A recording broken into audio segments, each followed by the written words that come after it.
Welcome back to This Week in Immigration, our in-depth look at the stories that matter in immigration policy. I'm Hunter Hallman. And I'm Jordan LaPier. This week we're diving into one big story, the Trump administration's plan to add a citizenship question to the 2020 census. Before we get into the discussion, a reminder, you can subscribe to this podcast and all of BPC's podcasts on Apple Podcasts, Google Play, or wherever you get your podcasts. You can also stream on our website at bipartisanpolicy.org. And while you're there, you can find more information about all the topics we discuss on the podcast. Just go to bipartisanpolicy.org/immigration. We're welcoming in a special group of BBC experts today to discuss all the angles on this story. Here, as always, is Theresa Brown, Director of Immigration and Cross-Border Policy. Hi, Theresa. Hey, Jordan. And Nick Hart, Director of BPC's Evidence-Based Policy Initiative. Hi, Nick. Hello. And John Fortier, Director of BPC's Democracy Project. Hi, Hey, John. Jordan. So let's start with the big question. What is the concern? This has been a big hubbub. Everybody's talking about it. What is the concern about asking for citizenship information in the census? So I can start. There hasn't been a citizenship question on the census for over a decade. And the big issue that a lot of people are talking about is when you ask people for their citizenship, would people, one, answer honestly, and two, does it risk not getting immigrants who might be fearful of respond to the census? And what that would mean is the census isn't actually counting everybody. How many people might that affect? What does that do for the integrity of the census and all of the things that it's used for? And what will that mean for policy going forward? John, the Constitution actually directs the government to conduct the census. What does it say should be done? Well, the original Constitution did call for a census to be done every 10 years, and then the important constitutional act that follows from that is reapportionment, and that is that the House of Representatives is based on population of different states, and every 10 years, as the population shifts, we're going to reallot states the number of representatives they have in Congress. So today, California has 53 representatives. They're the largest state. The smallest states have one representative. With the changes in population, now that the number is set at 45, we're going to see some states gain some seats and see some states lose some seats. So it has a function that we will see implemented in 2022. Those elections will be with new apportionment to states and also new lines drawn within those states for the districts in the House of Representatives. Also at the state level, it is the Constitution doesn't call for that directly, but the states and the courts later have interpreted that the states are going to also reapportion their districts within their state houses and state senates and allocate based on population changes in their states as well. So, Nick, there have been, as Theresa said, citizenship questions on the census before. What's the history there? So, yeah, that's correct. In 1950, we included the citizenship question for everyone who received the census. In 1970, we sort of changed the model, so about 1 in 6 households got what we called the long form, which was a much longer list of questions that supplemented the short form of the census. So it was pretty common in that mechanism through 2000. And then after 2000, we totally changed the model and launched what was called the American Community Survey, which still exists today. And the immigration question shifted to that survey, which was a survey. It was not a census, but it went every year as a really good form of supplementing the information that we get out of the population counts with a lot of other things around demographics and population trends. Don't we want to know who are and are not citizens in the country? Wouldn't asking that question help improve the count? Well, that's the question. It seems like it should be obvious that we want to know how many citizens are in the country, but we also want to know how many people are in the country. And so what it boils down to is when you ask a question, will it improve your rate of response or will it decrease your rate of response? And how accurate are those responses? As I mentioned, for a lot of immigrants, even though the census data is supposed to be protected from use outside of the census, in other words, your individual responses will never be shared with another government agency. A lot of people, particularly immigrants who may be undocumented, who are required to be counted, may be afraid of responding. And so what happens every year, we know, is that there is an undercount. And the undercount especially affects non-citizens and minority populations in the United States. There are a lot of reasons for the undercount. For some Americans who are not counted, it's because they may not live in traditional household settings. They may be moving a lot and difficult to track. There may be students on college campuses who don't get counted as easily. For immigrants, a lot of it has to do with their concern over whether or not immigration enforcement might somehow use this information to come find them. The distrust is of government writ large and not just of immigration enforcement. And so anytime that you don't have responses, people have to go out and try to find them. So for the question really about the citizenship question is whether or not even asking that question helps or hurts the total response rate. So while we might want to know how many citizens are in the country, whether or not we'd actually get that answer in a form that we trusted by asking the question is really the issue at play. So if I could jump in, I agree with Theresa. I think it's very likely that asking the citizenship question is going to decrease response rates for immigrant populations. But it is, we should note that there already are decreased rates for those groups, and other things, just the fact of having a census or asking about ethnicity or just general worries about government and occasionally other groups. There was certainly a worry last census that some conservative libertarian-minded people would sort of not respond, and there was a push to have them not respond. So there are undercount questions already. This might make it worse, but there are ways of compensating for that as well too. More resources. There are methods of adjustment of the Senate at sort of a smaller level. So it is a worry. We don't know the exact magnitude of this. We think we know the direction of this, but it also is something that exists with the census as such. And part of the underlying problem here is the Constitution says that we should count every person, regardless of whether they're an immigrant or citizen or not. And that's really at the heart of this issue, is that we want a true population count to the extent possible. And Theresa mentioned something that's really important here, is that there's a little bit of a gap between the perception of how these data are used by the Census Bureau and how they're actually used. The federal law that gives the Census Bureau its authority to do this beyond the Constitution has very stringent privacy protections. There are both criminal and civil penalties for the misuse of these data. So once the Census Bureau collects these, they can really only be used for a limited number of purposes. And that's a really important point about broadly how we encourage participation in the census, because it's really important. And it's specifically prohibited to use individual census responses for immigration or other law enforcement data. That's a specific that's right. prohibition. So if someone says on a census form they're not a citizen and they are here unauthorized, the government cannot use that information to find and deport them. Correct. Theresa, you mentioned, of course, the concerns and fear for undocumented immigrants in responding to the census, but advocates say legal immigrants and naturalized citizens may be concerned about answering this as well. What would their concerns be? So some of the concerns might be just sort of what a lot of people are saying is the increased anti-immigration sentiment in the United States.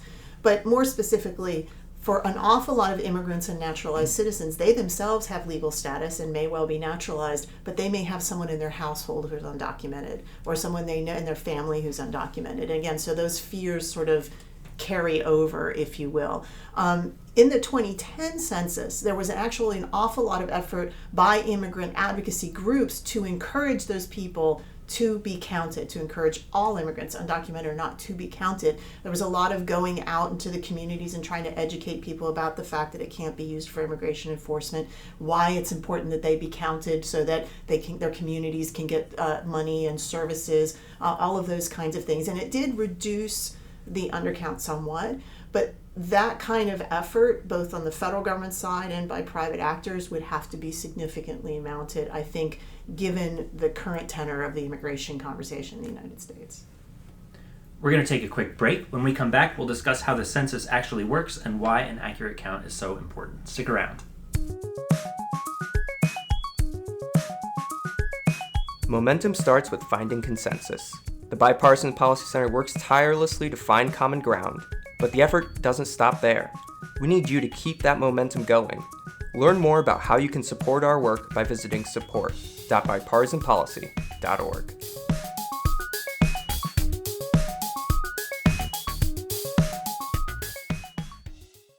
Welcome back. We're talking about the proposed citizenship question that will be added to the 2020 census. Joining us today are Theresa Brown, Nick Hart, and John Fortier. So why does it matter whether immigrants, whether legal or not, answer the census? Nick, let's start with you on this. Talk me through how the count is going to work and what happens when people fail to respond.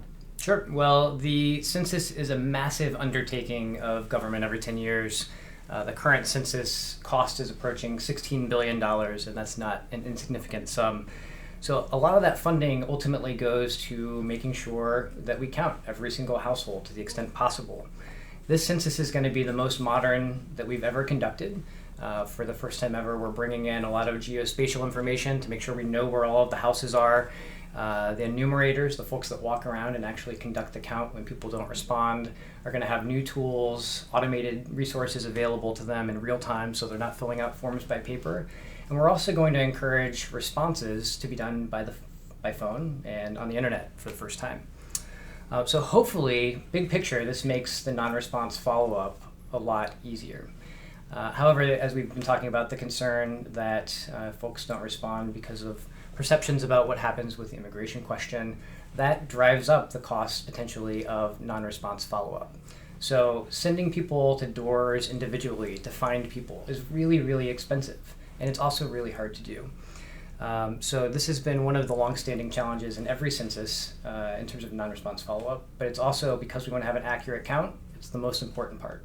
So one of the things I would just add to that from the immigration perspective is there's a lot of fear in communities right now because of increased ICE enforcement in neighborhoods.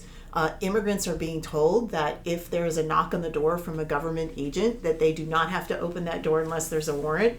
So while that may apply to ICE, and the census taker is going to say, I'm here from the census, I'm not law enforcement, again, is that person going to open the door for that census taker?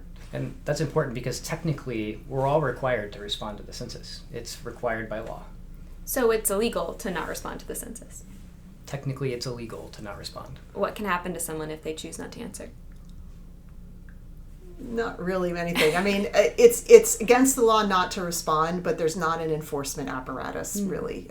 You could be fined, it's a civil violation, but mostly we want people to respond to the census. Which is why we spend so much time and energy following up to make sure we get as many people counted as possible.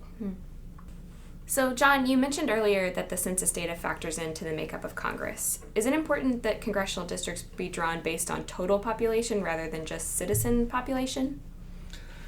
It's a complicated question. So there are a couple of terms that I think we should distinguish. The first is apportionment. We talked about that earlier. That's just, with the new population information, we assign states the number of representatives they have in the House of Representatives, and then states do a similar thing in their state legislatures.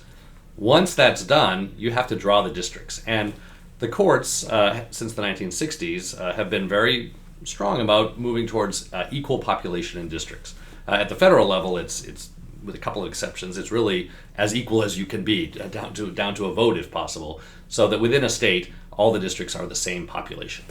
The more complicated jurisprudence comes into effect with districts being drawn with respect to our Voting Rights Act, which protects minority voters. And there are some Supreme Court jurisprudence which calls for the creation of districts that are majority minority districts that give, let's say, African Americans or Hispanic voters the opportunity to elect a candidate that would be of their choosing. And the courts have often called for the districts to be decided by the number of citizens there, the number of, or possibly the number of eligible voters. And the problem is we don't always have the best data on that. Nick mentioned that back in the 50s we had actual data from the census, then we had sort of partial data, and now we have the American Community Survey, which gives us running data a little bit every year, but it doesn't really give us down to the block level citizenship data. We had a case in Texas just recently where there was a question of whether states could use citizenship instead of just general population in apportioning their seats. The court didn't exactly decide that. They said certainly that total population was fine and that states have been using that, but it might be open to using this data. And certainly in drawing these districts to create majority-minority districts, this data is something that is called for. So the groups that are against the asking of the question are usually the ones who are not in favor of asking the citizenship question, but they are groups that are representing people who want these majority districts. So the court has asked for this information in a way, and so the Trump administration's, one of its stated reasons for asking this question really is to give better information, to create these districts that comply with the Voting Rights Act. Of course, census data has a lot of other uses. Nick, your work focuses on how government can utilize data and evidence to make better policy decisions. So how does the census data play into how we research and evaluate government programs? So census data is absolutely critical for basically everything we do in the conversation around evidence-based policymaking. So much of my work is specifically encouraging policymakers to find research and evaluation that's relevant and useful for the decisions that they're making, but also encouraging the generation of that evidence. And this is really where the Census Bureau comes in, because the decennial census is the underpinning of every household survey we have in the country, whether it's in the private sector or for government. And all of those surveys are ultimately relevant for how we go about making decisions, and whether it is in government or in the private sector, where we cite new locations for businesses, for example. To the extent that we have less accurate census data, that affects the the sample frames for every subsequent survey that's built for the next 10 years. So you can think about the error that might be associated, and this is why we spend so much time talking about why accuracy of a census is so critical, because it underpins literally everything we do when it involves household surveys. Now that said, personally, I have a great deal of confidence in the Census Bureau.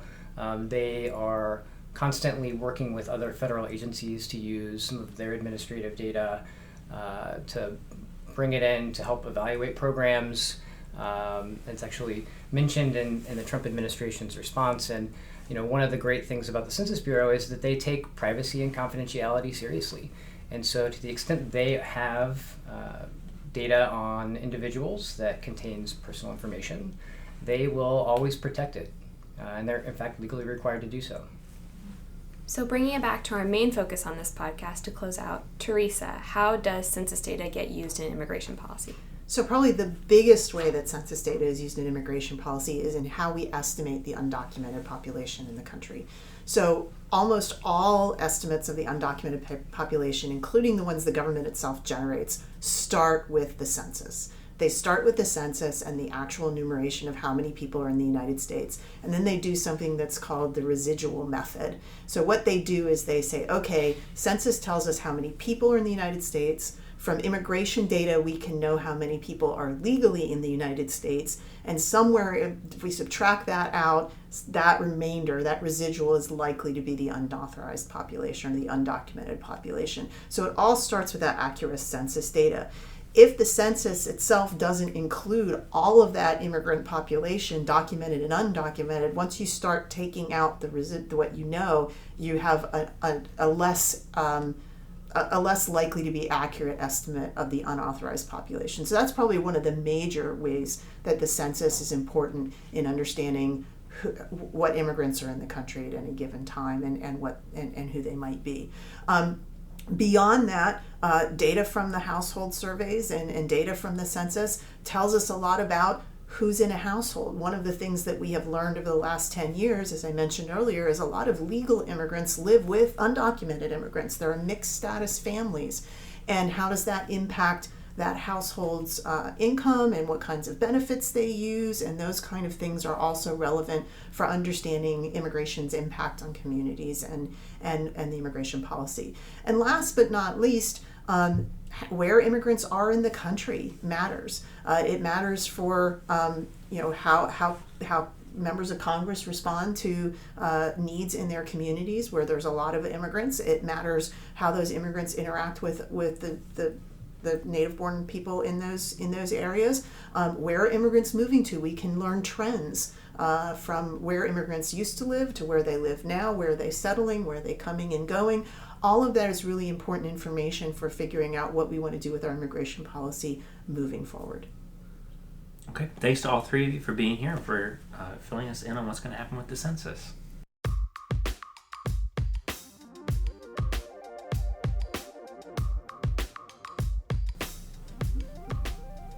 That's our show for this week. Thanks for listening, and a special thanks to our producer, Gretchen Makins. Please take a second to find us on Facebook by searching Bipartisan Policy Center or on Twitter at BPC_bipartisan. And don't forget to subscribe to this podcast as well as all of BPC's podcasts on Apple Podcasts, Google Play, or wherever you get your podcasts. Just search Bipartisan Policy Center. Join us again next time.